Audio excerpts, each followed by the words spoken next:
Capítulo 28. Noviciado. Cuando el 16 de febrero llegué a Lima, perla gris en campos de esmeralda, me alojé en la casa de mis amigos Óscar y Victoria Alcázar, porque el convento de San Francisco estaba cerrado a piedra y lodo, mientras la comunidad hacía sus ejercicios espirituales. A la mañana siguiente, martes de carnaval, salí en avión rumbo a mi destino, Arequipa. Ya estoy en una celda del convento de San Francisco. Ignoro si he de permanecer aquí mucho tiempo o si regreso pronto a Lima. Pasé contento la mañana. El reverendo padre provincial me recibió cordialmente y me llevó a presentarme con el padre rector del colegio seráfico, fray Enrique Rodríguez, hombre robusto, sonriente y paternal. Los niños del seráfico estaban en la capilla, cantándole al Santísimo expuesto, y el rector tocaba el melodio. Así quiso recibirme mi Señor Jesucristo. Yo le saludé con gran fervor, y una vez más me le ofrecí para siempre. Cuando los niños salieron de la capilla, me rodearon, y como si hubiéramos sido antiguos amigos, nos pusimos a charlar bajo un fresco emparrado. Había también 8 novicios que al día siguiente deberían salir para el Cusco, y 5 más que, habiendo terminado sus cursos en el colegio, serían enviados a Lima para empezar ahí su noviciado. Los que iban al Cusco me enseñaron una perrita blanca y lanuda, a la que llamaban Princesita, y un ratón blanco que habían domesticado durante 1 año. Jugamos con los animalitos y asimismo conversamos sobre el viaje de los muchachos, su procedencia y demás. Unos eran del sur, otros de las provincias del norte y algunos de la costa. Ninguno me preguntó sobre mi vida artística, solo sabían que acababa de llegar de México. ¿Discreción religiosa? Posiblemente. El padre rector me invitó a concurrir al trisagio a las 3:30 de la tarde. Almorcé en el pequeño comedor que llaman cafetería, y me hizo compañía el hermano ecónomo fray Ochoa, modestísimo y jovial. Me entristecía el verme tratado como huésped cuando era mi deseo que me mandasen como al último. Tenía sed de empezar la verdadera vida franciscana en comunidad. Después del almuerzo, el padre provincial y el padre guardián, fray Jorge Bustamante, me invitaron a que charlase con ellos. Se nos unieron otros 6 u 8 padres y hablamos de mi viaje, de la guerra y de la Virgen de Guadalupe. Traigo una imagen de ella, les dije, y viene en camino otra más grande. Todos ofreciéronse entusiastas a intensificar el culto guadalupano siguiendo el ejemplo del padre Velarde, que antes que yo les había hablado de México y del culto a la patrona principal de América. El padre Velarde, que había vivido 14 años en la República Mexicana, se hallaba cerca de Arequipa. El hermanito enfermero me contó cómo había atendido, hacía 2 meses, a un joven fraile corista colombiano llamado José Ortiz, el que, como yo, vino del gran mundo. Muy devoto de Santa Teresita, Dios le permitió que la viese a los pies de su cama poco antes de morir. Al igual que el hermano enfermero, el padre guardián ponderó la rápida santificación de fray Ortiz, pues habiendo vivido en la orden 2 años solamente, había dejado gratísimo recuerdo y general afecto. 6 u 8 veces me fue mencionado el nombre del religioso colombiano, y no faltó quien dijera que yo había venido a sustituirlo, pues como él, había dejado el gran mundo por la vida de pobreza, oración y trabajos. Por la noche fui invitado al saloncito de recreo de los padres. Oían radio, fumaban y conversaban plácidamente. Me hicieron varias preguntas sobre Río de Janeiro y otras ciudades de América, y a las 9:30 horas nos retiramos a nuestras celdas, acompañándome el padre provincial hasta la mía, donde me dio su bendición. Advertí que sufría de algún mal interior que lo consumía. Bondadoso y paciente, adivinábase que hacía esfuerzos por dominarse. Flameaban sus ojos en aquel su rostro pálido, y sus cejas se juntaban en un rictus de energía interior. Con misteriosa reserva trataba de disimular la fuente de su amor y bondad. Mas luego, en una frase dicha con amplia sonrisa, íbansele las alas de su espíritu. Yo había llegado a aumentar sus muchas responsabilidades, pues mi caso, nadie mejor que yo lo sabía, era difícil de manejar. Mucho le pedí a Dios que me concediera no ser para él una carga, sino ayudarlo en la esfera de mis posibilidades. Mi primer día en el convento fue feliz. Después de las oraciones finales me metí en la cama, en cuya cabecera estaba mi Virgen de Guadalupe. Le agradecí tanta dicha y también a mi omnipotente buen Señor. El 18 de febrero, miércoles de ceniza, asistí a la ceremonia con toda la comunidad. Era yo un lunar en medio de la uniformidad de los hábitos. Mi traje sport desentonaba grandemente. Mi comunión fue fervorosa y me sentí conmovido y alentado. Tenía confianza en que Dios empleara el trapeador de su altar, ahora que estaba yo a un paso de éste. Al tercer día ya me iba sintiendo más en casa. Ya no me sentía el huésped venido del gran mundo. Los padres, los hermanos, los niños dejaron de llamarme señor para decirme hermano. Tenía verdadera ilusión de vestir el hábito y llevar la tonsura. El hermano Pancho me había ya probado en la sastrería conventual el hábito que él mismo había hecho. Me mandaron con los niños de paseo a unos manantiales que llamaban de Tingo. La mañana era tibia, radiante, el cielo azul cobalto con enormes nubes blancas. Al fondo veíanse los volcanes con su masa de nieve purísima. Después de caminar 3 kilómetros llegamos a las frescas aguas de Tingo y nos bañamos para luego descansar bajo frondosas palmeras, emparrados y bugambillas. Jamás había gozado de más infantil alegría. Era yo un niño más entre los niños. No podía existir mejor gozo que aquel. Con razón puso el Señor, como primera condición para entrar en el reino de los cielos, el que nos hiciéramos como niños.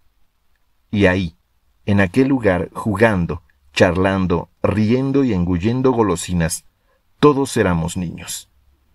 También el padre Francisco Reynoso, que nos llevó a Tingo, era todo un niño. No sé por virtud de qué mágico depuramiento, no sentí ya ningún amargo recuerdo de lo que había sido, ninguna inquietud. Era yo niño. Se puede ser niño y sonreír con perfecta claridad al mundo entero. Alguien que me había visto pasar con los niños seráficos corrió la voz por la plaza de Arequipa, y a nuestro regreso, al pasar por los portales, ya estaban apostados grupos de curiosos que me miraban, unos con asombro, otros burlones, algunos afables, y no faltó quien me mirase hostilmente. Yo a todos les mostré mi semblante de niño. El padre Reynoso, más incómodo que yo, me preguntó si me sentía molesto. «¿Por primera vez, padre?», le respondí. «No me ofende la curiosidad pública».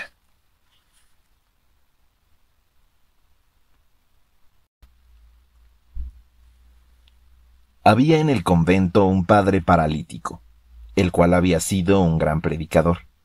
Al verlo recordé a mi querido enfermo margiliano de México, don León Escobar. Daba pena mirarlo sobre su lecho como un fardo, sin el consuelo de siquiera mover las manos. El enfermero y un niño que de él cuidaban no siempre podían estar a su lado, y las moscas, crueles, acudían a posarse en su rostro. Hacía 3 años que estaba en esa lastimosa condición, y me decía que ya estaba acostumbrado. Otro camino de santificación. Algunas veces leíale capítulos de la vida del padre Margil de Jesús, y eso parecía hacerle descansar el alma y el cuerpo. El viernes 20 de febrero entró en mi celda el padre provincial, acompañado por el hermanito sastre Fray Pancho. «Vamos a darle a usted», me dijo, «el santo hábito».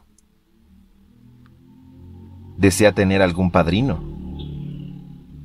«Sí, quiero que sea Fray Pancho». Me quité el saco sport, me arrodillé y el padre bendijo el hábito delante de la imagen de la Virgen de Guadalupe que yo mismo había puesto en mi celda. Hermano José Francisco de Guadalupe, me dijo, tome este hábito que fue el mismo que usted tomó el día en que hizo su profesión en la Tercera Orden. Llévelo ahora como hermano de nuestra Orden Primera hasta la eternidad. Que esa Virgen cuyo nombre va usted a llevar le ayude, le proteja y haga de usted un buen fraile. Entre Fray Pancho y el padre me vistieron el hábito talar, la capilla, el cordón, la corona franciscana o rosario, y me felicitaron abrazándome. Después me llevaron a la peluquería del convento en donde Fray Vargas, otro humilde lego, me cortó el cabello y me hizo la tonsura franciscana. La corona me quedó chica y torcida, lo que fue motivo de risa para el hermano peluquero y para cuantos después me miraron, pero yo estaba feliz. Cuando entré en el refectorio, la comunidad había empezado a almorzar. Noté el efecto semicómico que hizo mi porte de fraile novato y me fui a postrar a los pies del padre guardián, quien me ayudó a ponerme de pie en medio del aplauso de la comunidad, que había sido dispensada del silencio y la lectura para celebrar mi ingreso. Después, el propio padre guardián me condujo hasta mi sitio en la mesa donde estaban los coristas y me hizo tomar asiento entre dos de ellos. Todos me halagaban y sonreían. El almuerzo transcurrió entre animadas charlas, habiendo sido el tema dominante mi tonsura. En verdad era yo una caricatura de fraile, así de aspecto como de alma. En aquel día cumplíanse 15 meses de haber muerto mi madre, y me sentía más unido a ella que cuando estaba en la tierra. Cuando asistí por primera vez al coro, con muchos trabajos manejaba el breviario. Cuidábame el padre provincial como si yo fuera un niño. Estaba atento a que nada me faltase, y yo sentía su angelical protección. Igual se comportaban el padre guardián y el rector del colegio, quien no cesaba de lamentarse de no haberme hecho él mismo la corona. Fray Pacífico, que atendía el colegio de San Francisco al que concurrían más de 1000 niños, me llevó de paseo una tarde. Al volver al convento nos detuvimos a visitar el bellísimo jardín de una residencia cuya propietaria, joven y sin duda rica, hablando con Fray Pacífico, díjole con presunción: «Yo creo que no tengo necesidad de confesarme, porque soy buena. A nadie le hago mal y mi conciencia no me acusa de los pecados que cometen muchas de mis amigas y conocidas, que son de confesión y comunión frecuentes». Sin aparentar apostolado, tercié en la conversación. Al mirar este bello jardín de su casa, dije a la dama, recuerdo los míos de California y la vida despreocupada que yo y mis amigos de Hollywood llevábamos en aquella abundancia de dones de Dios, que jamás agradecíamos por creernos acreedores a ellos, y a más. Poco era todo para nuestro talento. ¿Acaso no éramos seres superiores del universo? La vanidad y la soberbia, con todos los pecados que acarrean, no mellaban nuestro corazón, que alardeaba de bondadoso porque de vez en cuando, con alardes publicitarios, hacíamos alguna obra filantrópica. Estábamos seguros de que con eso y con no hacerle mal a nadie, éramos buenos. Como hombres cultos, menospreciábamos toda religión y especialmente la católica, por inútil e innecesaria. ¿Para qué la religión si con nuestro talento podíamos tener lo mejor que ofrece el mundo? Pero Dios me mostró muy claramente que nada era ni para nada servían riqueza, fama, abundancia de comodidades, halagos y placeres. Con todo ello no pude obtener la salud del ser para mí más querido, mi madre. Tenía que mirar de frente mi impotencia. Entonces conocí la humildad y en ella la verdadera luz que todo corazón honrado debe admitir. Era yo deudor a Dios de todos aquellos dones que habían ensoberbecido mi alma. Miré lo que había recibido y lo que había dado en cambio. Era yo mezquino, egoísta y verdaderamente malo. Cuán errado estaba al creerme bueno por comparación con otras personas a las que juzgaba peores. Estaba en gran deuda con Dios y me propuse pagarle según mis fuerzas, reconociendo humildemente que, a pesar de mi buena voluntad en compensar en algo sus dones, Él no quería cobrarse, antes multiplicaba y continúa multiplicando sus dádivas, al grado de que ni ahora, que me he entregado a Él, se deja ganar en generosidad, pues siento anegarme en el mar infinito de su amor. ¿Qué diría si ahora le volviera la espalda y pregonara que ya soy bueno y que no necesito más de su gracia, que se prodiga en los sacramentos? Cuando terminé de hablar, la señora tenía los ojos húmedos de llanto. Se hizo un silencio y llevé la conversación a otros temas.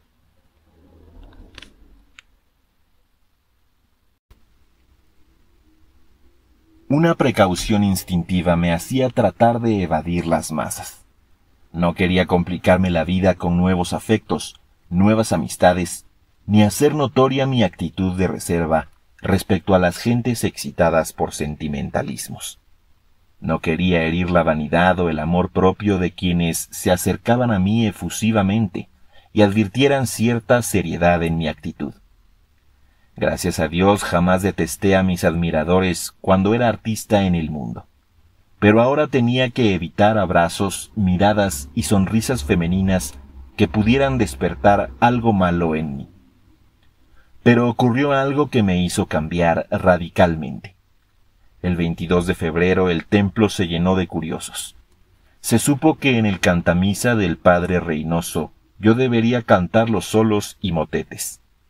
La gente que no cupo en el templo debió oírme por radio. La comunidad se asombró de tan enorme concurrencia. Canté con verdadero fervor y lo mejor posible. Solo Dios sabe los frutos de aquella actuación mía. Algunas personas se emocionarían con el sermón del padre Garmendia. Otras, mirando el solemnísimo ceremonial de la primera misa, culminación de los estudios sacerdotales, tal vez sintieran que su vocación religiosa cobraba alientos, y no faltarían quienes pensaran en algo puro, bueno, virginal y consolador al escuchar las voces del conjunto coral y la mía. Estas consideraciones, mi sincero fervor en aquel acto, el sentir que había sido el pretexto para atraer a millares de curiosos, el verme con el hábito de San Francisco que impone respeto y esa manera de armadura que señala prudente distancia a quienes a él se acercan, y el deseo de que mi corazón se llenara de rectas y puras intenciones, todo ello de seguro me haría conservar esa nueva, fresca actitud infantil, que indicaría a las gentes que buscaban en mí al astro de cine revestido de fraile, que ya era para todas ellas un hermano, un protector, un fraile. Bendito sea Dios que mi problema de temor, de artificiosa reserva y precaución, lo transformó haciendo de la novelería un medio de apostolado. En lo futuro, animosa y gozosamente, sería yo juglar, almuecín y trapeador del altar de mi Señor Jesucristo. Hoy comienza usted el apostolado, me dijo el padre provincial. Después del cantamisa habrá un banquete al que concurrirán muchos caballeros distinguidos. Seguramente se acercarán a usted para pedirle que cante y que hable. Lance usted algunas saetas a sus espíritus, con su actitud, con sus palabras y con su canto. Que se lleven en su corazón algo de amor de Dios. Obedecí. No podemos ignorar los tiempos en que vivimos y hay que emplear todo medio de propaganda fide, como lo hiciera San Francisco Solano en el Perú y Fray Margil de Jesús en la Nueva España. Ellos se sirvieron de la música y del canto para mover los corazones. Ningún vehículo moderno, radio, cine, televisión, debe excluirse del servicio de la religión católica. Lanzar saetas con algo de amor de Dios, con la palabra o con el canto, en la imagen o en el libro, será siempre útil. Era positivamente feliz. Sentíame como abeja en panal, con la obligación de llenar de miel para mis prójimos siquiera una celdilla. Nada sabía yo, y nada sé. Mi ignorancia se agigantaba cada día frente a la enorme sabiduría de la Iglesia. Pero mi extrema ignorancia, aun de las cosas más simples, no disgustaba a los padres, que fraternalmente iban corrigiendo mis torpezas. El día del beato Sebastián de Aparicio, tuve nostalgia de mi México. Pensé en sus pueblos, en sus caminos, en las sendas que abrió y recorrió con sus carretas el gran lego franciscano. Pero la nostalgia se dulcificó al pensar que Dios había dispuesto mi viaje al Perú para que yo disfrutase de una vida 1000 veces mejor que la que había soñado.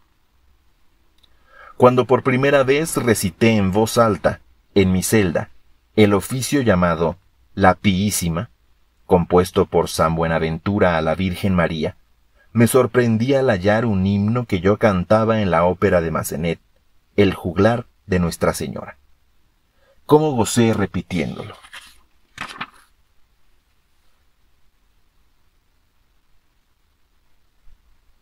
Ave, celeste lilium, ave, rosa speciosa, ave, mater humilium, superis imperiosa. En mi corazón repetía los versos y la música. Un día, el guadalupano padre Velarde se enteró por la prensa de mi ingreso a la orden y mi residencia en Arequipa. Dejó su templo y anduvo a pie más de 1 legua para venir a verme. Unos hombres lo invitaron a subir en un camión y esa misma tarde llegó al convento. Sudando y lleno de polvo, corrió directamente a mi celda y abriendo de un empujón la puerta, me saludó con un grito. ¡Viva la Virgen de Guadalupe! De rodillas le besé la mano y le dije, ya sé quién es usted, el apóstol guadalupano del Perú. Me abrazó y juntos cantamos a voz en cuello. Mexicanos, volad presurosos del pendón de la Virgen en pos, y en la lucha saldréis victoriosos, defendiendo a la patria y a Dios. Me refirió que había sido guardián del templo de San Francisco en San Miguel de Allende, y hablamos toda la tarde. El padre provincial lo nombró director de mis ejercicios espirituales. Mucho quise y admiré al padre Velarde. Ya descansa en el Señor. El sábado 7 de marzo, acompañado por el padre provincial, salí para Lima a empezar mi noviciado. Atrás quedaron los volcanes que velan el sueño de Arequipa, y que tantas veces me habían maravillado con su juego de luces en los atardeceres de oro. Mi noviciado en el convento máximo de San Francisco de Jesús de Lima principió el 8 de marzo. Era guardián el reverendo padre Fray Daniel Gamboa y maestro de novicios el reverendo padre Fray Alejandro Bisbal. La vida conventual no era regalada ni muelle, pero tampoco la que suponían muchos amigos míos que me imaginaban recluido en una celda oscura, agotado por penitencias, flaco por ayunos y rudos trabajos. Una alegría antes jamás probada saturaba mi espíritu. Las actividades daban principio a las 4:30 de la mañana, cuando el hermano despertador en turno hacía sonar su matraca y recorría los ambulatorios cantando el alabado. Tras un chapuzón en agua fría me dirigía a la capilla, en cuyo altar había yo instalado a la Virgen de Guadalupe. Como novicio de mayor edad, me correspondía dirigir el rezo, acabado el cual, y después de 10 minutos de meditación, desfilábamos en silencio hacia el coro para, con los padres, legos y donados, rezar las horas del oficio divino, incluyendo la misa conventual, que principiaba a las 6. Bajábamos a comulgar para volver, después de la bendición, rezando en voz alta el Te Deum Laudamus, a meditar a media luz, en perfecto silencio. Después, a la cafetería a tomar una taza de café y 2 panecillos que me sabían deliciosos, para luego ir a barrer y asear mi celda, tomar un baño y presentarme puntual a las clases que principiaban a las 8. Entre una y otra cátedra había tiempo para estudiar y rezar en común el oficio de la Virgen. A las 11 rezábamos las vísperas, que en otros tiempos litúrgicos se rezaban a primera hora de la tarde, y media hora después entrábamos en el refectorio para tomar el alimento principal del día. Durante ese almuerzo el lector en turno leía la Biblia o algún capítulo de la Regla o de las Crónicas. Después de la acción de gracias nos encaminábamos al templo recitando el salmo Miserere mei Deus para rezar el Ángelus y una estación al Santísimo. Enseguida los padres se iban a su recreo y los novicios al nuestro. Media hora de amena conversación y otra media hora de siesta para levantarnos a la 1:30 de la tarde. Un cuarto de hora después estábamos rezando en el coro la corona franciscana y las completas, más algunas preces por las almas del purgatorio. Reanudábanse las clases y durante el recreo de media hora tomábamos té. Enseguida había prácticas de música, de las que yo estaba dispensado para dedicarme a leer o a escribir. A las 6 íbamos nuevamente al coro para cantar maitines y laudes y meditar lo que nos señalaba el padre hebdomadario. Los miércoles y viernes terminaba la meditación con disciplina y los sábados, en la hermosa capilla del Milagro, cantábamos las antífonas de la Virgen María y otras oraciones, vela en mano, por la comunidad. Por la noche, durante la colación o cena, después de la lectura disponíase el horario de las misas del siguiente día, qué padres debían celebrar y quiénes acolitar. Después del último recreo, a las 9 de la noche nos retirábamos a nuestras celdas. Media hora más tarde, estábamos acostados o ya dormidos. Cuando la dulce melodía del alabado y el suave ruido de la matraca resonaban en el convento, parecíame que acababa de cerrar los ojos. Admirable me parecía esta vida ordenada, de constantes ocupaciones, de fervorosas tareas, de estudio, alegre confraternidad y suave paz. Cuando el padre maestro me ordenaba ir a jugar con los demás novicios, dejaba mi recreo predilecto, los libros, y con toda alegría, como si hubiese tenido no 45 años, sino 12, iba al canchón o a la huerta a correr y saltar con los jóvenes.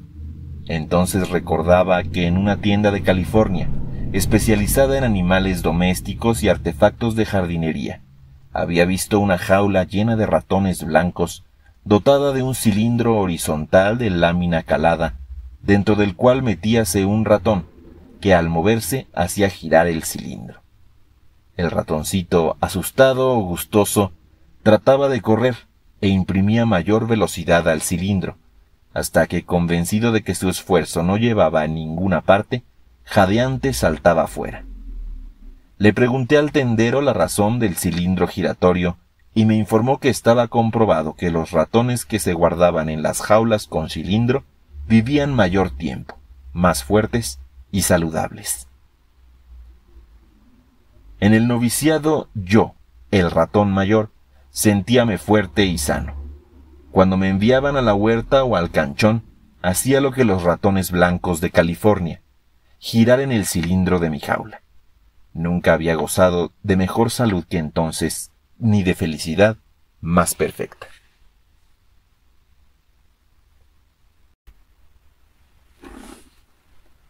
Al mes de hallarme en mi convento presencié, el 16 de abril, fecha conmemorativa de la iniciación de la Orden Seráfica, la renovación de votos de la comunidad con bellas e impresionantes ceremonias.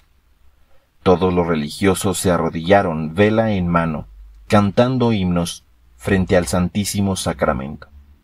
Había frailes muy viejos, hasta de 80 años, que fervorosamente renovaban su promesa de continuar al servicio de Dios.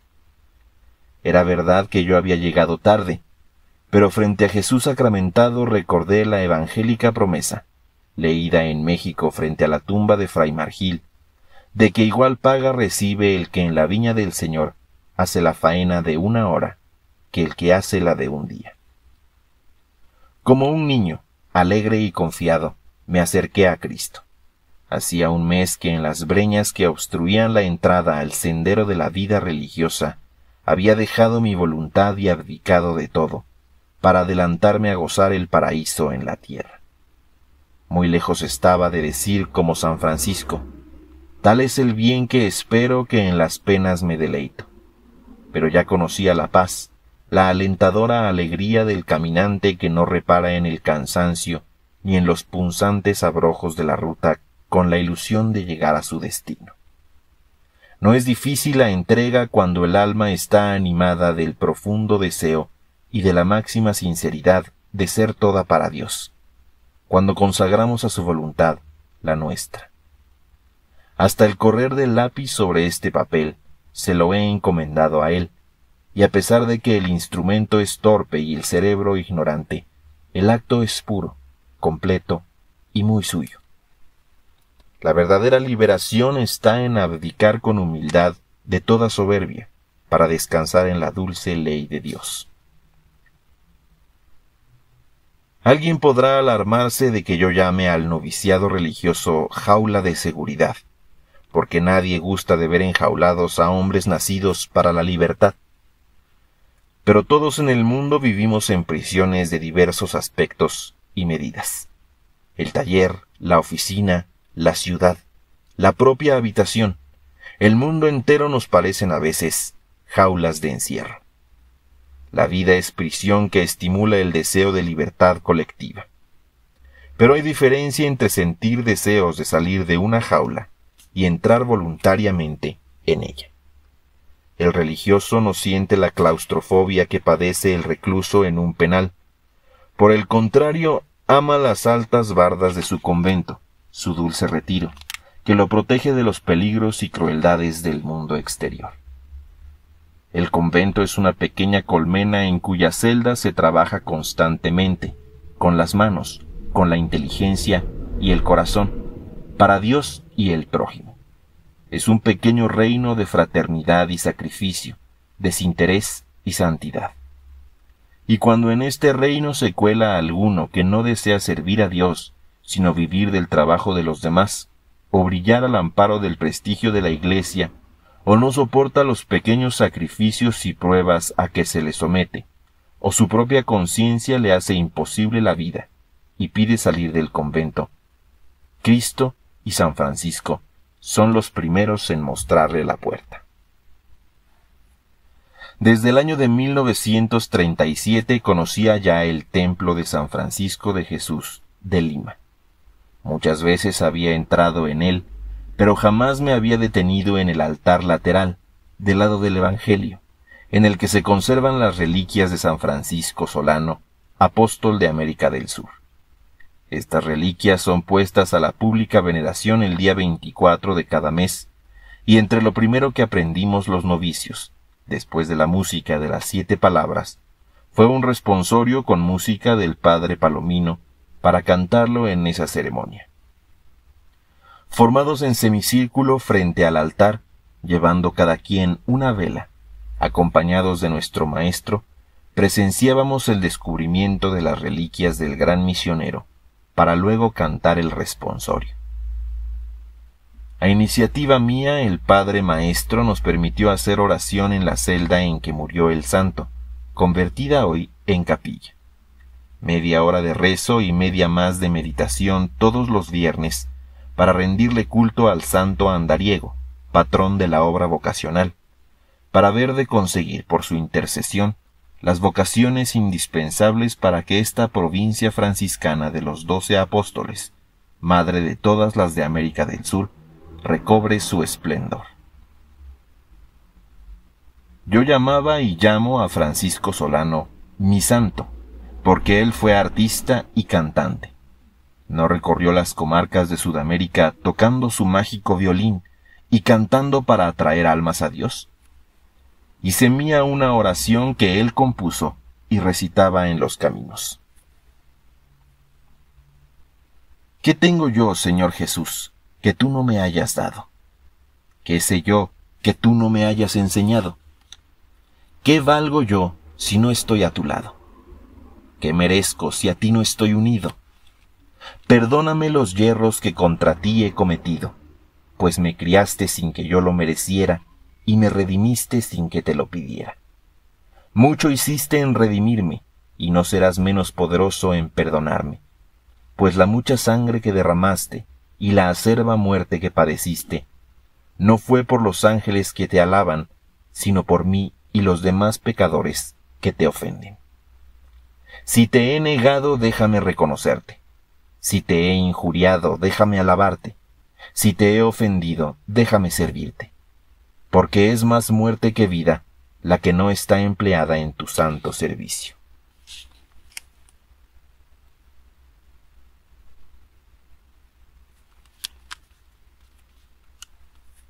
Mi primer mes de noviciado fue de infantil alegría. A veces tenía que contenerla para no parecer loco. Canturreaba a toda hora sones y melodías que yo mismo improvisaba, música que no me recordaba nada ni a nadie. No aprendí casi nada. Todo me parecía distante y por ello pasé momentos embarazosos en algunos actos de comunidad. Hacía lo que no me correspondía por imitar a otros. En el coro llegué a soltar un aleluya y un gloria patri tan fuera de rúbrica, lugar y ocasión que me hicieron sentirme retrasado mental. Todo lo quería componer con risas que contagiaban a los jóvenes, a los que llegó a divertir mi estupidez. Pero esa alegría, que debió ser ridícula, no me dejaba un instante. El domingo de Ramos, cuando terminó en los claustros la procesión de las palmas, al entrar en los del noviciado empecé a danzar ondulando mi palma, repitiendo el Hosanna Filio David. Imitáronme los demás y continuó la danza, que no hubiera sido tan infantil si nos llega a sorprender el Padre Maestro. Al segundo mes, las devociones, ritos y actividades de la Semana Santa me volvieron a la debida normalidad. Mi corazón siguió paso a paso la pasión de Jesús. Me embargó profunda compunción, sin exterioridades. Probé horas de verdadero arrepentimiento, dolor, sinceros deseos de inmolación. La Virgen dolorosísima, con el ejemplo de su sacrificio, hizo que sintiera sangrar mi pecho, y con ella pasé horas de pena, y le ofrecí mi vida y mis lágrimas para reparar mis errores y la ingratitud del género humano. La noche del Jueves Santo, velando al Santísimo en su arca cerrada, lamenté profundamente el no haber pertenecido jamás a la adoración nocturna. Mi turno me pareció brevísimo. Me quedé con hambre de adorar al Señor en soledad, en recogimiento. En agosto hice ejercicios espirituales y sentí que se derrumbaba mi futuro, porque en una de las lecturas se me grabó un pasaje de la vida de nuestro Padre San Francisco. Tuvo el santo la visión de un ángel que en una ánfora de cristal le presentaba las aguas más puras que jamás habían sido vistas, y le dijo que la perfección y pureza de ellas representaban el sacerdocio. San Francisco, temeroso de que su humana fragilidad pudiese alguna vez manchar aquellas aguas, renunció para siempre al sacerdocio y se propuso venerarlo. Ello me hizo reflexionar que no obstante mi indignidad, cándidamente había aceptado escalar esa cumbre. Cuando le expuse a mi confesor mis temores de que por haber sido yo tan gran pecador, los resabios de mi vida pasada me empujasen a ofender al Señor y a enturbiar las purísimas aguas del sacerdocio, él, para consolarme, díjome así: Dios no es rencoroso y hace las cosas perfectas. Cuando hiciste tu confesión general, recibiste la absolución de tus pecados. Dios te los perdonó y te restituyó la inocencia. Es mi deseo, Padre, le respondí, continuar en la orden pero como hermano lego, según fueron mis deseos en un principio. Además, ya estoy viejo, soy torpe para los estudios, ni las cosas más sencillas puedo hacer. Ya ve su reverencia como diariamente me equivoco en el oficio divino. Me doy cuenta de que mis hermanos jóvenes resienten el que un ignorante como yo les dé órdenes, o lleve el rezo tartamudeando en los textos que ellos han estudiado más y saben mejor que yo. Me siento fuera de lugar, indigno y avergonzado. Si les doy severidad a mis palabras, con ello provoco la rebeldía de unos y el desprecio de otros. Le suplico, Padre, que considere prudente el que no prosiga como novicio de coro y pase a ser hermano lego. Fray José, me dijo, dulcificando la voz, lo que usted está probando en humillaciones es el principio de la verdadera vida religiosa. Nunca busque consuelo en contactos humanos dentro del convento. Busque tranquilidad en sus relaciones con Dios y sus santos, en sus meditaciones y comuniones. No se le ocurra insistir en ser lego, porque eso sería desobediencia. Días más tarde, insistí. No soy hijo de legítimo matrimonio, padre, y considero esto un impedimento para hacer estudios sacerdotales. Hable de ello, me dijo, con el padre provincial o consulte su caso con el padre maestro. Ocurría este. Estoy seguro de que ese impedimento no lo ignora el padre provincial, me dijo tranquilamente el padre maestro. Si ha sido usted enviado al noviciado de coro se debe, seguramente, a que fue usted ministro de la tercera orden durante 2 periodos, con lo que quedó probada su idoneidad para el estado religioso. Además, agregó, cuando pronuncie sus votos solemnes, usted quedará libre de ese impedimento. Por lo que hace a su actual cargo de adjunto o superior entre sus hermanos novicios, desempéñelo una semana más. A pesar de palabras tan consoladoras, durante algún tiempo seguí contemplando el deseo de ser lego. Por aquellos días advertí que me estaba atacando la sordera. Por más que me esforzaba en oír las clases del padre maestro, solo miraba el movimiento de sus labios. Al terminar la cátedra preguntaba a los muchachos lo que en ella se había tratado, y algunos me respondían impacientes, cuando no burlones. Mi cruz se agigantaba. Ya preveía una serie de fracasos coronada por el ridículo. Andaba yo apesadumbrado, indeciso, cuando recibí de una monja concepcionista unas reliquias y una estampa de Santa Teresita del Niño Jesús, que al reverso decía: Novena de los 24 Gloria Patri para obtener una gracia. El reverendo padre Putigan, de la Compañía de Jesús, hizo esta novena en acción de gracias a la Santísima Trinidad por los favores y gracias concedidos a Santa Teresita durante 24 años de su existencia. El padre pidió que la santa le diera una señal de que su novena era escuchada y que la señal fuese recibir él, de alguien, una rosa entreabierta. El tercer día de la novena, una persona que nada de esto sabía, buscó al padre y le regaló una linda rosa roja. Esto ocurrió el 3 de diciembre de 1925, y el 28 del mismo mes el padre repitió la novena, pidiendo, para convencerse de que ésta era oída, una rosa blanca como señal. 4 días después, una enfermera del hospital le llevó una rosa blanca. El padre, sorprendido, preguntó de dónde provenía la flor. «Fui a la capilla donde se encuentra una bella imagen de Santa Teresita», respondió la enfermera, y al acercarme al altar cayó la rosa a mis pies. Quise colocarla en el jarrón de donde había caído, mas luego se me ocurrió traérsela a vuestra reverencia, como si fuese Santa Teresita quien se la enviara. El padre, convencido de la eficacia de la novena, se propuso propagarla y formar así una cruzada de oraciones en honor de Santa Teresita del Niño Jesús.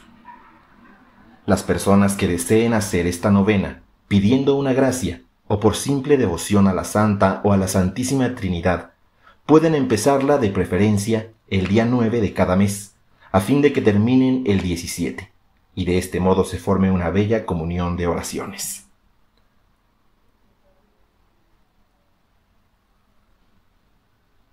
Yo tenía necesidad de ahuyentar mi indecisión, de sacudirme el peso de aquel escrúpulo que me atormentaba. Urgido de recuperar la paz interior, mi alegría y entusiasmo, principié la novena a Santa Teresita. No le pedí que me enviase una rosa, que ninguna había en el convento porque todos los rosales habían sido podados. Pero le pedí que alguien me diese una flor color de rosa, sin yo pedírsela, sin que nada supiera de mi petición. Al segundo día de la novena, antes de la comunión, le agradecí al Señor que nos hubiese dado a Santa Teresita, gran auxiliadora nuestra. Quisiera ser como ella, le pedí, y servirte salvando almas y protegiendo de la impureza a los niños. Pero mi vanidad espiritual es enorme, Señor. Jamás podré servirte como ella porque he sido y soy un gran pecador. Pero permíteme que continúe aspirando a tan bella misión y concede que Santa Teresita me dé la señal que le he pedido. Después de esto me fui a mi celda.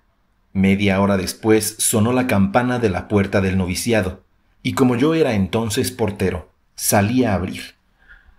Eran 2 novicios que volvían de acolitar.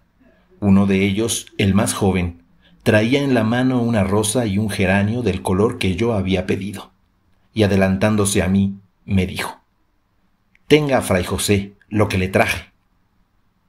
«¿A mí?», le pregunté turbado. «Sí, son para usted».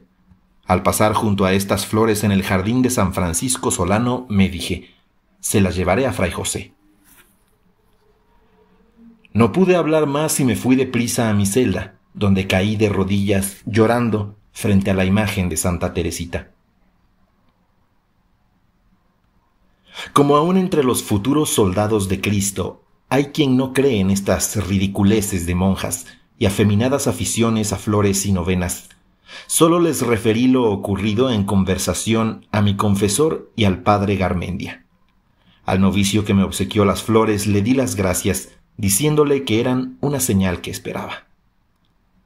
La gallina cuando pone un huevo cacarea, y ya que había yo cacareado se lo conté en carta a mi tía Simonita.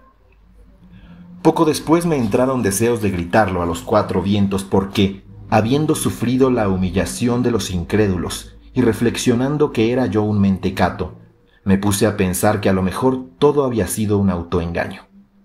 La sorna de algunos y la franca burla de otros hacían tambalear mi fe. Sin embargo, proseguí la novena, y una mañana, la del 15 de septiembre, después de la comunión, durante la acción de gracias, humildemente pedí, como una caridad para robustecer mi fe de niño que no quería perder, que alguien me diese un geranio blanco, de los que jamás había visto en el convento, y al mismo tiempo una rosa roja oscura y grande. Deberían traérmelas especialmente porque acaso el novicio que me había dado las anteriores lo hubiera hecho como ocurrencia de último instante al verme abrir la puerta. Qué gran prueba serían para mí y para los que se habían reído de mi ocurrencia. Después, yo mismo me reproché el consentir tales pensamientos y niñerías, el tentar la bondad del Señor y sus santos al usar mal las virtudes que existen en la Sagrada Comunión. Todo quedaría en mi recuerdo como una bella coincidencia, como una leve caricia de la santa. Pero el 16 de septiembre llamaron a la puerta de mi celda. Abrí. Era un hermano lego novicio. Traía en la mano derecha una rosa roja muy oscura y 2 geranios blancos.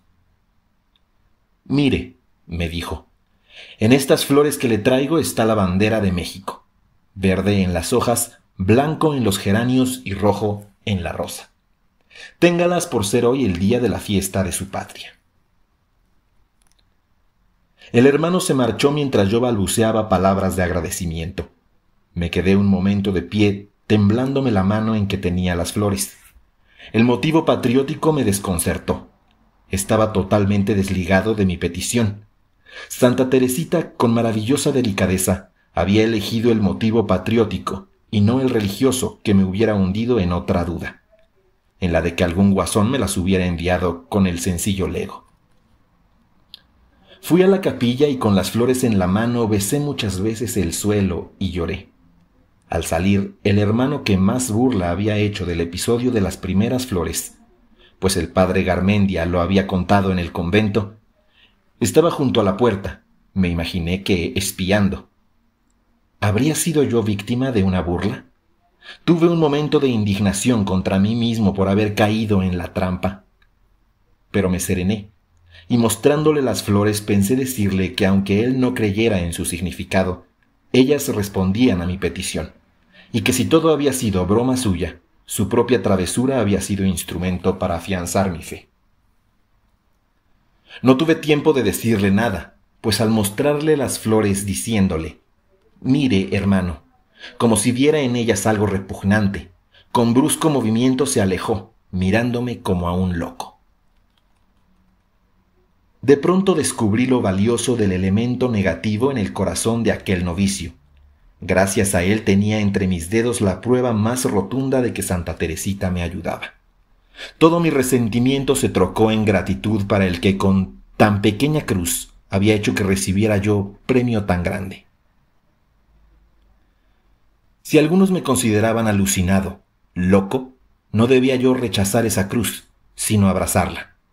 ¿Qué era todo ello si en mi franciscana intimidad había fragancia de rosas, de las rosas que había derramado Santa Teresita del Niño Jesús? 2 días después llegó la noticia de que en el Cusco había muerto el padre Núñez del Prado. A pesar del inmenso consuelo de la fe, lloró la carne. No lloraba yo por él, sino por mí, que tan lejos me sentía de la perfección de mi Padre protector, que había cerrado los ojos a las cosas de este mundo en fecha gloriosa, el 17 de septiembre, día en que San Francisco recibió los estigmas de la cruz, día de indulgencia plenaria.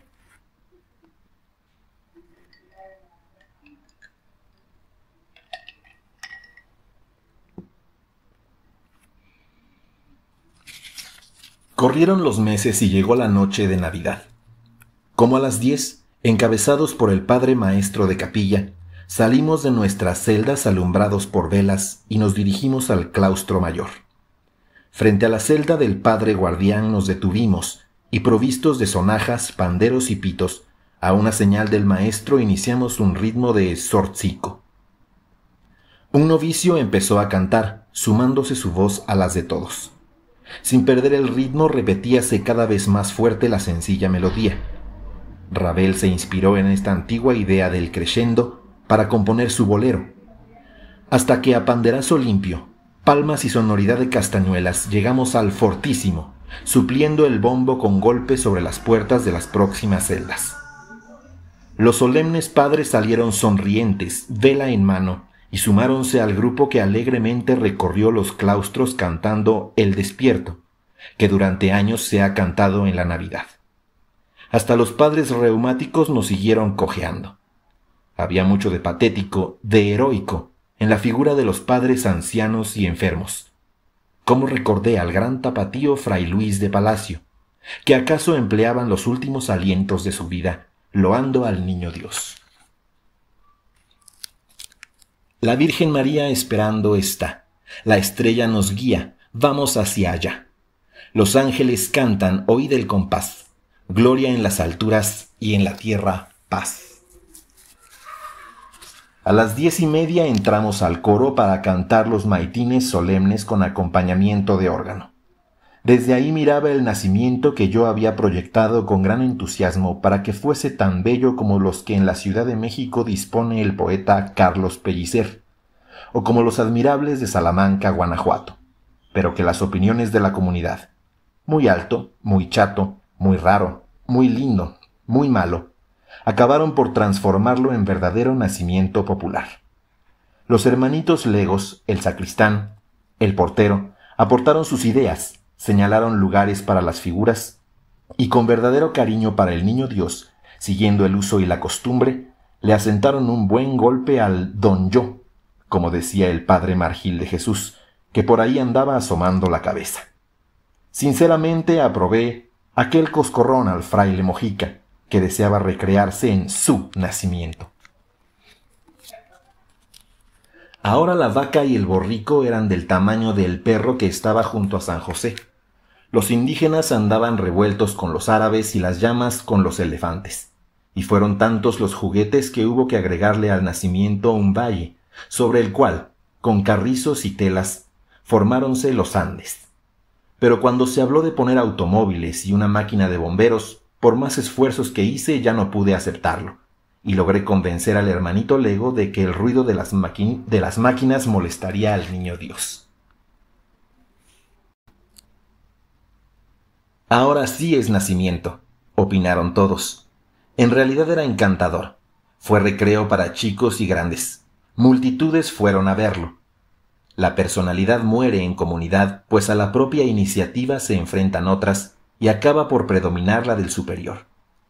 Esto es lo bueno para quien sabe entenderlo. A las 12 de la noche terminaron los maitines y principió la misa y adoración al divino infante. Bajamos vela en mano cantando el Te Deum para adorar al niño uno a uno por orden de edad en religión. Los padres con capas pluviales, que en Nueva York las tendrían bajo vitrinas iluminadas, y nosotros con sobrepelliz. La meditación de Navidad, en el coro, sin más luz que la del templo, duró hasta que la mayor parte de los fieles se retiró. Siguieron 2 misas más del superior, y durante ese tiempo mi corazón le habló al Señor en su más tierno aspecto, el de niño. Me daban ganas de hablarle de tú, de acariciarlo, de tomarlo en mis brazos. Qué bondadoso es nuestro Señor que así, como niño, nos anima mucho más a acercarnos a Él y a que le digamos todo. Con qué sinceridad le ofrecemos lo que nunca habíamos pensado ofrecerle. Siéntese uno mucho más rico que el más pobre de los pobres. Qué paradoja. Y sin embargo es así. Yo no le pedí nada y le ofrecí mucho. Creo que el corazón de su Madre Santísima se llenó de ternura. ¡Qué intercambio de amor! No creo que alguien en Navidad piense en pedir, sino en dar. Maravilloso sentimiento que inspira Cristo en el pesebre. Mejor que nadie lo captó San Francisco, y desde Grequio hasta nuestros días, ese sentimiento ha venido expresándose de generación en generación. Un espíritu de santidad envuelve al mundo en la santa noche de Navidad. Los que buscan y anhelan paz interior, en la familia, en la sociedad, en el mundo, sienten frente al pesebre que acuna al niño Dios deseos de llorar, de ser buenos, de merecer el perdón y la vida eterna. Cuando después de la meditación encendiéronse las luces y empezó el canto de laudes, el templo estaba vacío. Como tenía que acolitar a las 5:30, me retiré a mi celda, no a dormir, sino a saborear mi alegría, mirando el futuro con serenidad, imaginándome, casi viéndome viejo, vela en mano, cojeando, balanceando al hermano burro en otra Navidad, tras los novicios que en lo porvenir cantarían zortzicos en los añosos claustros de mi convento.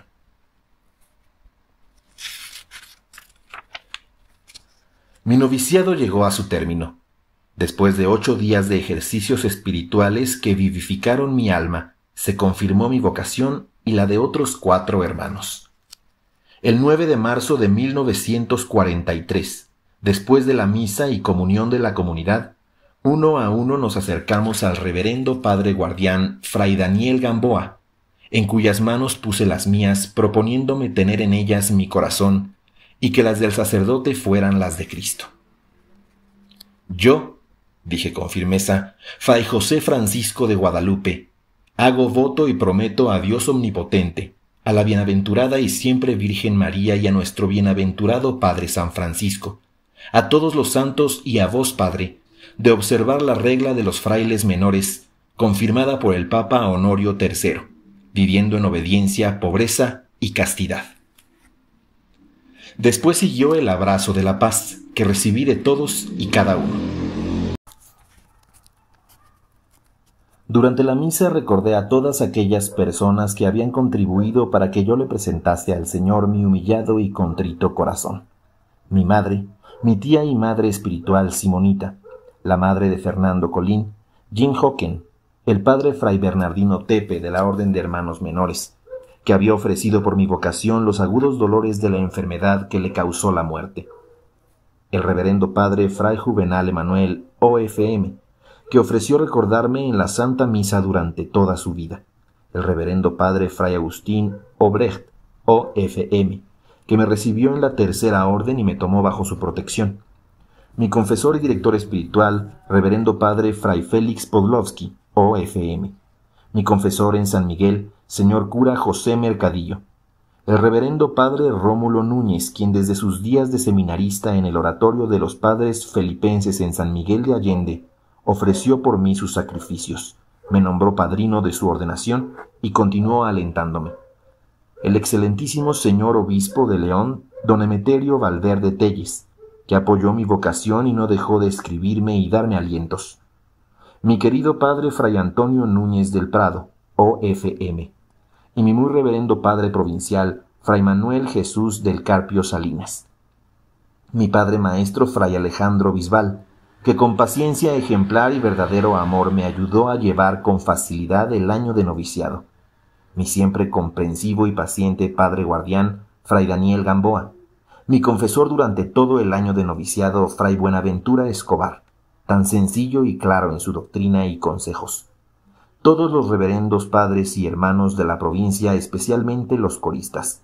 El reverendo padre guardián en San Francisco de San Miguel de Allende en México, Fray Luis Chávez Garibay, O.F.M., que en aquella ciudad me nombró maestro de novicios en la Orden Tercera, ayudándome a ser así terciario más observante. Sor María de la Luz, monja concepcionista de la misma ciudad, y con ella sus hermanas en religión, y las franciscanas, las dominicas, las adoratrices y las mínimas del Hospital Sanmiguelense. Las carmelitas francesas que en mi viaje a Estambul me enseñaron a adorar lo único adorable. Las franciscanas alemanas que con Sor Fortuna en el viaje a Berlín me ofrecieron rezar por mí diariamente. Los padres misioneros que iban al Brasil en el barco hacia Buenos Aires y con su promesa de orar por mí todo un año, me alentaron. La extraña Teresita del Niño Jesús II, que dejó en mi corazón el retrato viviente de mi amada santa y el ejemplo valiente de imitarla, y ofreció rezar por mí durante su vida. Don Alfonso Junco, su esposa y su hija, don Nemesio García Naranjo, su esposa, y con ellos todos mis hermanos terciarios franciscanos, sobre todo gracias a Bala, los amigos incondicionales como Raza Seldi, que me elevó un altar en su estimación sincera a una altura muchísimo mayor de la que yo merecía, y con ello me ayudó a superarme espiritualmente para no defraudarla. Como Alfonso Vázquez Vergara, que con su reverencial devoción me obligaba a cumplir mejor mis deberes religiosos. Los que me honraron tomándome como padrino de sus bodas, como Leopoldo Rosales y su esposa Isadora, Alfonso Espriu y su esposa Clarita, Pepe Ortiz y su esposa Lupita Gallardo, Eduardo Enrique Ríos y su esposa Magdalena, y tantos más que sin duda habían orado por mí, y todavía están orando.